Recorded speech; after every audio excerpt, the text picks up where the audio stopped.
Indian ഭരണഘടനയുടെ article 4 പറയുന്നത് പുതിയ സംസ്ഥാനങ്ങളെ ഉൾക്കൊള്ളുന്നതോ സ്ഥാപിക്കുന്നതോ ആയ നിയമങ്ങൾ, നിലവിലുള്ള സംസ്ഥാനങ്ങളുടെ രൂപീകരണം, വിസ്തൃതിമാറ്റം, പേരുമാറ്റം എന്നിവ സംബന്ധിച്ച നിയമങ്ങൾ എന്നിവ ഭരണഘടനയുടെ ഭേദഗതിയായി കണക്കാക്കില്ലെന്നാണ്.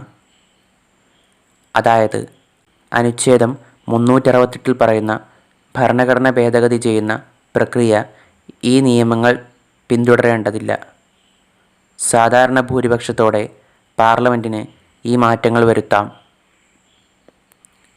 ആർട്ടിക്കിൾ 2, 3 എന്നിവ പ്രകാരം നടത്തുന്ന നിയമനിർമ്മാണങ്ങൾ ഭരണഘടനയുടെ ഭേദഗതിയായി കണക്കാക്കില്ല എന്നും അതിനാൽ ആർട്ടിക്കിൾ 368 പറയുന്ന നടപടിക്രമങ്ങൾ പാലിക്കേണ്ടതില്ല എന്നും വ്യക്തമാക്കുന്നു.